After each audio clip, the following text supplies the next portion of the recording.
J'appelle maintenant M. Mounir Boulkout et Vincent Doumazel.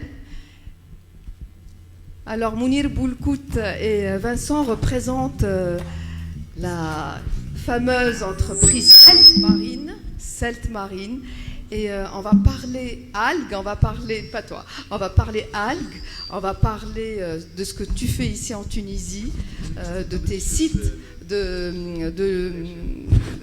à Ben Arous et aussi à Bizerte. Vincent, toi tu vas nous parler des algues, mais sur le plan international. Et donc je vous cède la parole maintenant. À toi Vincent. Merci beaucoup. Merci à toute l'équipe organisatrice, à Olivier, à Pascal, à tout le monde de nous avoir invités et de donner un forum à notre sujet de la révolution des algues. C'est pas nous qui l'avons baptisé comme ça, c'est CNN, et en fait, on trouve que c'est une bonne idée et que c'est un joli nom. Alors, moi je travaille donc en effet à l'ONU et je suis en charge de ce sujet-là. Pourquoi une révolution des algues? Parce qu'il y a 12 000 ans, l'homme est sorti de la préhistoire quand il a arrêté d'être un chasseur-cueilleur et qu'il est devenu un cultivateur. La civilisation se bâtit autour de la capacité à cultiver, à domestiquer son environnement. L'homme n'a jamais fait ce pas avec les océans. Nous sommes encore des chasseurs-cueilleurs. Nous sommes encore dans l'âge de pierre dans les océans. On n'a jamais appris à cultiver les océans. Et c'est fondamental. On pourra dire qu'il y a un peu d'aquaculture qui s'est développée, mais elle s'est développée de façon bien étrange. Dans le sens où, il y a 12 000 ans, quand on a commencé à être, pas loin d'ici d'ailleurs, au Proche-Orient, des agriculteurs, on n'a pas commencé par élever des vaches ou des cochons. On a commencé par maîtriser les plus bas niveaux trophiques de la chaîne alimentaire, à savoir les céréales, les plantes, qui nourrissaient qui nourrissaient le reste de la chaîne. On a commencé par des poissons carnivores, ce qui est étrange. Du coup, puisqu'on ne maîtrisait pas le reste de la chaîne alimentaire de ces poissons. Et donc, on se retrouve aujourd'hui à donner à des poissons carnivores à travers le monde du soja qui vient du Brésil, des farines animales, voire des farines de poissons qui contribuent à détruire les écosystèmes. Si on veut arrêter de détruire des écosystèmes et les reconstruire dans les océans, les algues sont le meilleur endroit où commencer. Les algues nourrissent le phytoplancton, elles nourrissent les premiers niveaux trophiques, les filtreurs, et elles restaurent la biodiversité des océans. Et ça, c'est très très fondamental.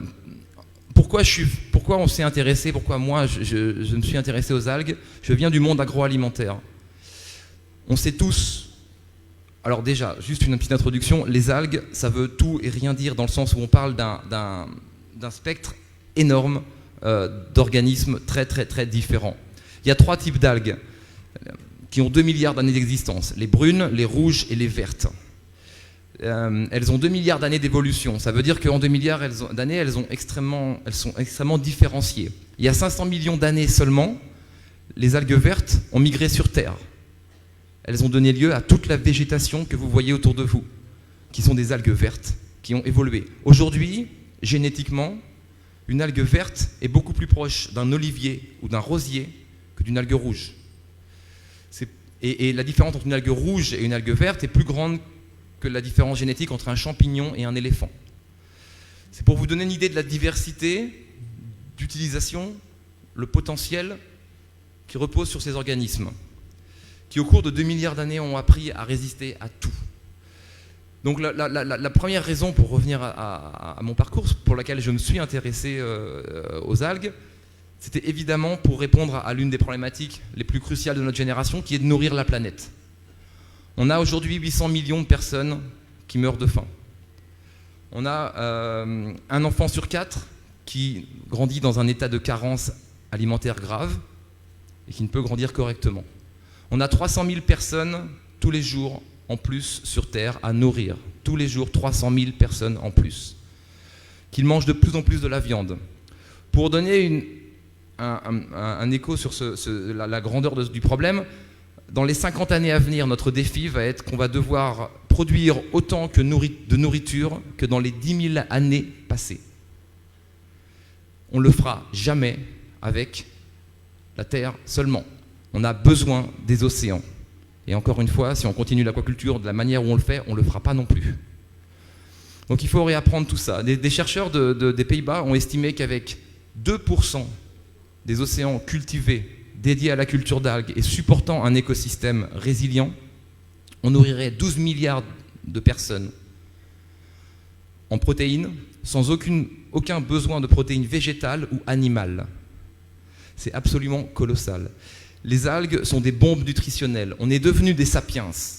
On est sorti de l'état de primate pour devenir des sapiens il y a 20 000 ans parce qu'on a mangé beaucoup d'algues et de petits poissons. À cette époque, il y a beaucoup d'acides gras polyinsaturés dans les algues qui ont permis à notre cerveau de muter et de prendre une masse extrêmement forte par rapport à notre masse corporelle.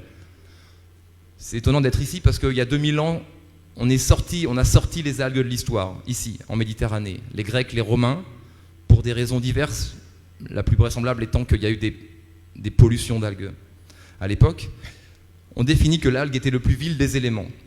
Comme ils ont conquis le reste de la planète par la suite, au cours des 2000 ans suivants, les algues ont disparu partout sauf au Japon, en Chine, en Corée, où ils ont gardé une alimentation beaucoup plus reliée à leur système de santé, en comptant un peu moins que nous sur des molécules de synthèse. Aujourd'hui, on voit que ce sont ces zones-là où il y a le plus de centenaires, où il y a le moins d'accidents cardiovasculaires, où il y a le moins de cancers, où il y a le moins de sida. Les corréler directement aux algues, c'est compliqué. N'empêche qu'il y a une culture alimentaire qui est sans doute meilleure là-bas. Les algues sont des bombes nutritionnelles, elles sont chargées en iode, elles sont chargées en fer, elles sont chargées en protéines, elles sont chargées en vitamine B12, K. C'est le seul végétal où il y a de la vitamine B12 qui est si nécessaire à notre cerveau. Les algues, elles sont des bombes nutritionnelles et l'intérêt de ces algues, qui est encore plus vrai pour des pays en voie de développement, c'est si on les sèche, on peut les garder des mois entiers. Elles n'ont plus besoin de chaîne alimentaire et elles conservent l'intégralité de leur structure nutritionnelle. C'est-à-dire que quand vous séchez une algue, vous pouvez la transporter pendant des mois au chaud. Elle gardera tous ses nutriments. Dès que vous la réhydratez, elle relâchera ses nutriments. On pourrait se nourrir seulement d'algues. Donc c'est une source exceptionnelle. Et encore une fois, au Japon, c'est 10% de l'alimentation. La Chine cultive, depuis une cinquantaine d'années, la Chine, le Japon et la Corée, 35 millions de tonnes d'algues. On n'est pas loin de la production de céréales en France, donc c'est pas anecdotique. 35 millions de tonnes d'algues. Donc il y en a qui savent le faire. Nous, on ne sait pas. On est encore des chasseurs-cueilleurs. Alors il y en a certains d'entre vous qui nous diront qu'on n'a pas envie de manger des algues.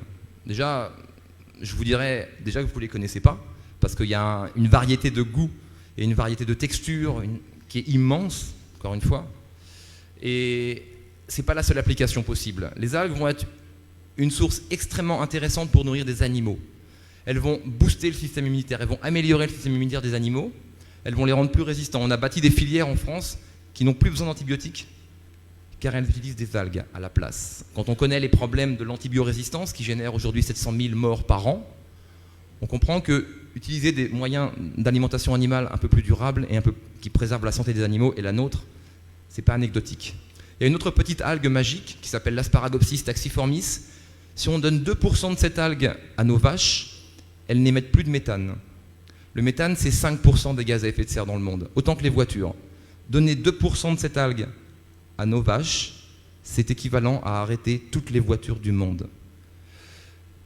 Ce sont deux problèmes. On a d'autres. Les algues sont une source de biostimulants. Ils vont récupérer les phosphates et les nitrates qui arrivent de nos champs dans l'océan.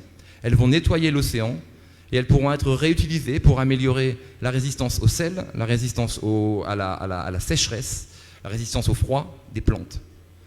Ce sont des biostimulants, ça a été utilisé comme tel depuis des siècles et des siècles dans les régions côtières. On a parlé du plastique. Les algues peuvent remplacer le plastique. Elles ont des polymères qui sont extrêmement semblables au plastique. D'ailleurs, le plastique vient du pétrole qui lui-même est un résidu d'algues qui a sédimenté au cours de millions d'années. Donc elles peuvent remplacer le plastique. On a des sociétés en Angleterre aujourd'hui qui commercialisent des bouteilles d'eau en algues qu'on mange à la fin, des bulles en algues qui remplacent les verres. On a un matériau qui est compostable, qui est renouvelable, qui est durable. Les algues vont pouvoir remplacer des médicaments. On a un potentiel d'innovation dans ce secteur qui est absolument incroyable. Alors Mounir en parlera peut-être. Il a contribué avec un laboratoire autrichien à développer un spray qui remplace les masques. C'est-à-dire que ça bouge toutes les entrées de la maladie dans le nez. Et c'est déjà utilisé pour les rhumes et ça marche très très bien pour le Covid aussi. On est en train de le valider. Il y a un médicament contre Alzheimer qui a été développé en Chine qui va être commercialisé en Europe dans les mois qui viennent. En France, on a rendu la vue à quelqu'un grâce à des protéines d'algues qu'on a implantées dans la rétine d'un homme.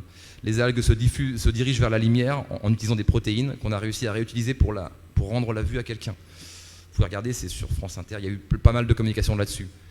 Donc, en termes d'innovation médicale, encore une fois, on va en voir beaucoup. Un autre gros sujet d'intérêt sur les algues, elles vont absorber beaucoup de carbone.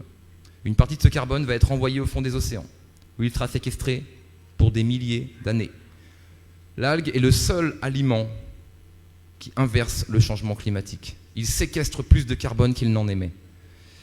Donc, on a un potentiel énorme là aussi, et il est important de le réaliser, parce que si tout le monde s'alarme quand l'Amazonie flambe, à juste titre, personne ne s'alarme quand la Californie perd 90% de ses immenses forêts d'algues, ce qui est le cas. La Californie, les forêts d'algues de Californie, qui étaient parmi les plus riches et les plus grandes du monde, ont disparu à 90%. La même chose se passe en Tasmanie, en Norvège ou au Chili. Donc ces forêts, on ne les voit pas, mais elles absorbent plus de carbone que n'importe quelle autre forêt primaire. On a un vrai enjeu là-dessus, on le présente à la COP dans un mois, on sera à Glasgow. On fait une conférence dans une semaine aussi avec Alexandra Cousteau qui travaille beaucoup avec nous sur ce sujet-là. Et les algues ont un jeu essentiel, et l'océan dans son ensemble a un rôle essentiel à jouer dans la diminution de l'impact du changement climatique. Les algues vont nettoyer les océans, elles vont restaurer la biodiversité, elles vont nourrir un écosystème. On pourrait continuer longtemps comme ça. Un dernier élément à noter, c'est qu'elles vont aussi fournir une source de revenus complémentaire à des populations côtières. C'est pas anecdotique, parce qu'une algue, elle n'a pas besoin de pesticides, elle n'a pas besoin de terre, et on n'a pas besoin de l'arroser. Donc il n'y a pas besoin de grand-chose en fait. On la met dans l'océan et elle pousse. C'est ce que vous expliquera Mounir tout à l'heure. Donc il y a un aspect intéressant de remplacer une activité qui, on le sait tous, va tendre à diminuer, voire à disparaître, qui est la pêche. Et donc on voit que ça arrive dans certains pays. Ce qui est intéressant, c'est que là où ça arrive, en Tanzanie, aux Philippines, en Indonésie, qui sont les principaux producteurs d'algues aujourd'hui, les femmes ont un rôle à jouer, on joue un rôle extrêmement important dedans. En Tanzanie, on est à 90% des travailleurs dans le secteur de l'algue qui sont des femmes, dans un pays musulman, traditionnel et patriarcal. Dans ce sens-là, on a un vrai enjeu d'inclusivité à utiliser ce nouveau secteur où tout est à bâtir. Et donc ça, c'est très, très important aussi. Donc voilà, on est là pour passer ce message, encore une fois, pour essayer de le diffuser. Alors tout le monde se dira, mais pourquoi ça n'existe pas encore? Pourquoi ce n'est pas déjà mis en place? Parce que c'est tout nouveau, encore une fois. Parce qu'on commence à le comprendre, parce qu'on ne connaît rien aux algues, parce qu'on a 12 000 ans d'expérience et des centaines de chercheurs qui travaillent sur les céréales, le blé, des milliers, des dizaines de milliers de chercheurs qui travaillent sur les céréales. On a moins de 1000 chercheurs qui travaillent dans le monde sur les algues. On a un déficit de connaissances, on n'a aucune expérience sur la sélection génétique de ces plants. On en a domestiqué en Asie, essentiellement entre 10 et 20 sur les 12 000 types d'algues qui existent. Donc il va falloir faire beaucoup de recherches et beaucoup d'innovation. Il va falloir apprendre à les valoriser, à valoriser chacun des composants des algues. Il va falloir apprendre à développer des outils, des semences, des moissonneuses, batteuses d'algues, toutes ces choses-là. Il va falloir aussi que les autorités locales et les communautés changent leur perception de l'algue, qui est perçue comme un organisme invasif et destructeur. C'est vrai, comme tout organisme qui n'est pas maîtrisé. En Chine, il y a 35 millions, et au Japon et en Corée, il y a 35 millions de tonnes d'algues produites par an. Il n'y a jamais eu aucune marée d'algues liée à ces algues cultivées. Les marées d'algues, c'est parce qu'on considère notre océan comme un dépotoir et qu'on y déverse tout notre azote et notre phosphore sans essayer de gérer ce qui se passe derrière. Les algues peuvent nettoyer le phosphore, peuvent nettoyer l'azote, mais il faut les récolter avant qu'elles viennent pourrir sur nos côtes. Donc il faut organiser les choses. On ne peut pas juste se dire c'est une décharge. Donc ça, il faut le comprendre aussi, et là on a besoin de tous, parce qu'aujourd'hui, le principal problème pour développer cette culture, au-delà des problèmes de normes, de réglementation, de sciences, c'est aussi un problème d'obtenir les concessions, d'obtenir les licences des autorités locales, qui sont effrayées par tout ce qui est nouveau, et comme les communautés locales, alors qu'après on voit que les algues contribuent à redynamiser la pêche, là où elles sont implantées. Et ça, il faut vraiment de l'aide. Et donc il y a un ensemble de choses à faire. On est tous moteurs de ce changement, hein. Tous ici, qui vous soyez, on est tous connectés au même système alimentaire. Et dans chacun de nos décisions, on est des activistes environnementaux. À chaque fois qu'on mange, on mange des algues 5 fois par jour. Elles sont présentes dans tout, déjà dans des éléments transformés, dans toute notre alimentation de tous les jours, dans notre consommation de tous les jours. Donc il faut essayer de comprendre un peu mieux et de soutenir. Il y a vraiment un aspect révolutionnaire à ça. Vous avez en Tunisie, je vais lui laisser bientôt la parole, un champion de l'algue. Pas un champion tunisien, un champion africain. C'est la seule usine de transformation à grande échelle qui existe sur le continent aujourd'hui. Il y a des grands champs de production en Tanzanie, au Mozambique, à Madagascar, en Namibie. Il y a des grands champs de production. La seule usine de transformation à grande échelle qui s'alimente dans l'ensemble du continent, elle est ici, à une demi-heure d'ici, à Bizerte. Il va vous en parler. Donc voilà, moi je ne soutiens pas d'agenda industriel, d'agenda personnel. Cet engagement, c'est un engagement intergénérationnel. J'ai 3 enfants, je n'ai pas envie qu'ils soient la génération Covid, ni la génération réfugiés climatiques. Je pense qu'on peut offrir à nos enfants et à notre génération d'être la première génération sur Terre à nourrir l'intégralité de sa population d'une façon régénérative en reconnectant la mer et les océans. Et j'y crois parce que je l'espère, et je pense qu'on y arrivera tous ensemble. Et il faudra qu'on soit tous ensemble pour ça. Merci beaucoup.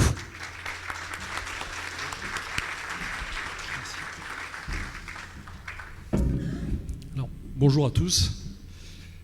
Écoutez, vous avez entendu Vincent, c'est le spécialiste de l'ONU et la personne qui a pu vous donner une vue d'ensemble sur, de manière totalement indépendante sur la conséquence du changement à venir. Il a créé le Seaweed Manifesto que je vous propose d'aller regarder sur Internet pour voir la révolution en cours au niveau de cette révolution d'algues marines qui est en train de se naître. Alors cette révolution, comme Vincent l'a dit, elle a déjà démarré en Asie depuis 50 ans, où il y a eu une grosse production.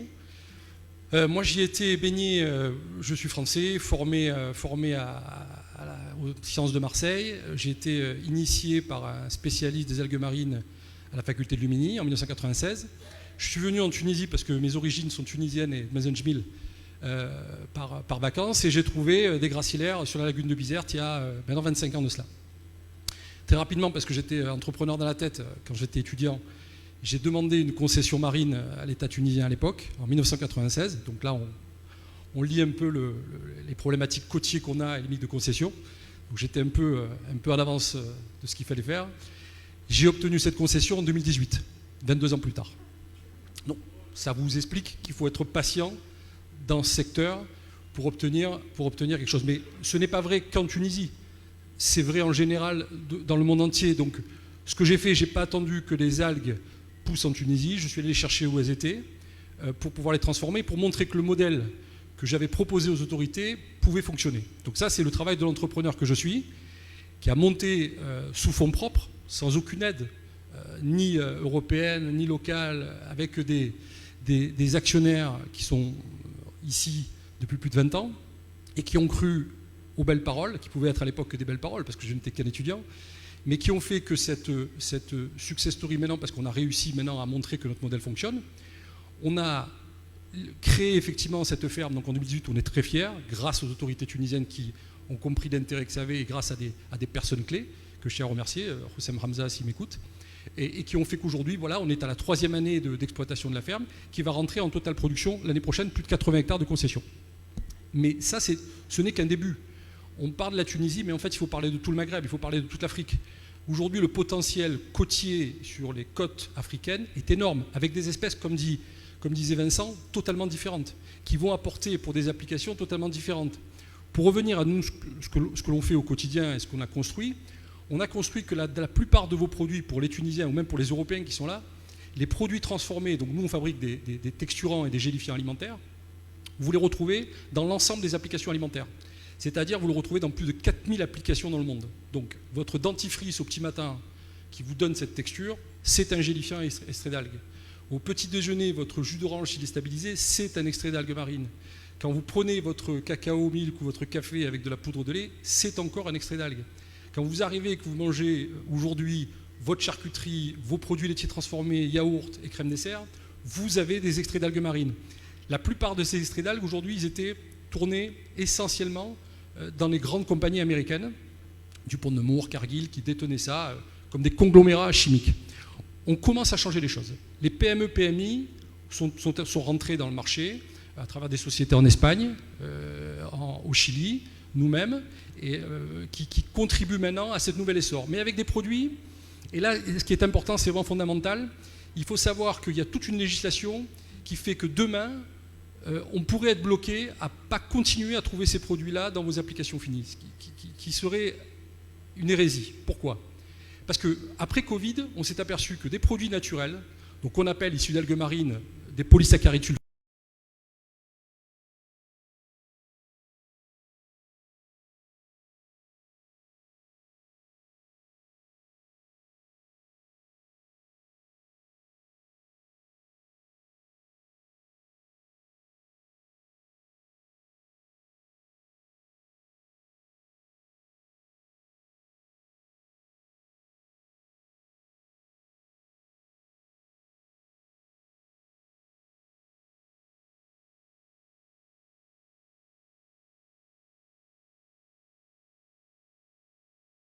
de rentrer dans votre corps à hauteur de 90%. Alors je vais vous prendre le cas très concret. Je ne me suis pas fait vacciner malheureusement parce que je n'ai pas trouvé le spray, j'étais en Tunisie, je n'avais pas trouvé de vaccin parce que je n'ai pas été appelé. Et j'ai eu le Covid le 8 septembre. Et je mets ce spray toutes les 4 heures. Je prends mon cas particulier. J'ai été faiblement contaminé. Donc le 8 septembre, j'ai été faiblement contaminé. Pour ceux qui connaissent, c'était 36. 2 jours plus tard, j'étais négatif. Je n'ai pas eu de symptômes. Je m'en suis sorti. Ce qu'il faut faire, c'est être vacciné plus le spray. L'ambition, c'est pas de dire qu'il ne faut pas être vacciné. L'ambition, c'est de dire il faut être vacciné, et c'est le masque ou au minimum le spray. Donc ça veut dire que cet antiviral, aujourd'hui, peut en plus avoir des applications pharmaceutiques. Alors je ne suis pas là pour vendre le spray, je ne suis pas ni actionnaire du spray ni rien du tout, mais je suis là pour vous dire que la gamme très large des applications, que ce soit alimentaires, cosmétiques et pharmaceutiques, à partir d'issus d'algues marines, si la législation européenne, et tout est là, c'est la clé, quand je parle Europe parce que c'est notre marché le plus proche, indique que cet ingrédient est naturel par rapport à d'autres produits qui pourraient être consommés de la même manière, c'est-à-dire en tant qu'agent de texture, mais qui sont des amidons modifiés avec des origines OGM, vous, en tant que consommateur, vous ne verrez pas de différence. Si vous ne voyez pas de différence, vous n'allez pas acheter votre produit. L'industriel n'ira pas l'acheter, et les communautés dont parlait Vincent n'iront pas développer ces cultures ou ces aquacultures et développer ces PME, PMI. Donc c'est une chaîne. C'est une chaîne où la fin est le plus important. La réglementation est fondamentale pour dire aux industriels que oui, on veut pousser des ingrédients naturels non transformés qui se retrouvent dans nos produits industriels transformés. Et c'est la meilleure des choses qu'on peut faire, enfin, à mon niveau, c'est que vous pouvez être le relais de ça, d'aller regarder ce que vous consommez, d'aller pousser vos pays, que ce soit la Tunisie, que ce soit la France, Recording in progress. pour pousser pour que ces produits d'ingrédients naturels se poussent de plus en plus et créent par ailleurs toute cette dynamique que le Seaweed Manifesto montre, cette révolution d'algues. Parce que, au contraire des produits asiatiques, on consomme beaucoup de produits transformés et de produits industriels, et en Tunisie également. Et la plupart des gens consomment 70% de leurs produits à des produits transformés. Si vous n'en mettez pas à l'intérieur de ces ingrédients naturels, toute notre logique de développement d'aquaculture au niveau des mers restera à l'état artisanal, ou tout au plus. Alors, on n'a pas de souci à se faire nous, mais pour ceux qui viendront, je parle ceux dans les 20 prochaines années, les jeunes qui veulent démarrer dans ce secteur, et il va y en avoir de plus en plus dans le secteur qui vont être poussés à se créer, doivent avoir une législation finale qui doit correspondre réellement à la réalité de produits naturels qui est l'extrait d'algues marines. Voilà. Je vous ai retenu pour vous présenter, alors Celt Marine, colloïde par ailleurs, c'est 150 produits dans l'agroalimentaire, on exporte dans 17 pays aujourd'hui, on a investi une unité avec plus de 10 millions d'euros d'investissement toute neuve qui va sortir de terre totalement en janvier 2022 à Bizerte, à Mezedjmil. Ça va être la plus grosse, on a déjà une première unité à Tunis qui va être totalement automatisée, qui va fabriquer donc des produits pour le spray nasal, pour l'anti-Covid également, mais pas que, des produits majeurs. Vous pouvez aller voir le site de celtmg.com et tout sera décrit. Mais voilà, on est un acteur important, on est un acteur qui veut se tourner vers l'Afrique. On est à 90% tourné vers l'Afrique et on fait travailler aujourd'hui 8000 familles dans toute l'Afrique, dont 70% sont des femmes, comme le précisait Vincent. Aujourd'hui, on a poussé des femmes qui étaient des femmes de pêcheurs, des filles de pêcheurs qui n'avaient pas de travail, qui n'avaient pas de revenus. On leur apprend à nager pour qu'ils puissent aller en mer, au Mozambique, à Zanzibar, pour pas qu'ils puissent se noyer. En Tunisie, on fait travailler des femmes de plus de 60 ans qui sont à El Arzib pour pouvoir bosser, pour pouvoir avoir des revenus complémentaires. Et cette dynamique-là, elle est faite aujourd'hui grâce à l'innovation. Et la dernière petite chose qui est importante que Vincent a relevée, là je parle particulièrement aux autorités, la peur, il faut l'enlever. On est dans une dynamique où on ne vit qu'avec des peurs. Je pense que le Covid nous a fait que la plus grosse peur, la peur de la mort, on l'a vu. qu'une algue aujourd'hui est ramassée et qu'on a peur de la ramasser avant qu'elle soit échouée et qu'elle fasse de l'eutrophisation, et qu'aujourd'hui ça se passe ici en Tunisie, parce que c'est le cas, par peur, et qu'on ne veuille pas ramasser de l'algue et attendre que l'eutrophisation arrive pour que cela ait une destruction pour la nature, c'est une hérésie scientifique. Et il ne faut plus qu'à l'heure de 2021, on puisse avoir des peurs, mais au contraire, qu'on voit tous les avantages des algues et de pousser cette aquaculture aujourd'hui en Tunisie et au Maghreb. Voilà. Merci beaucoup.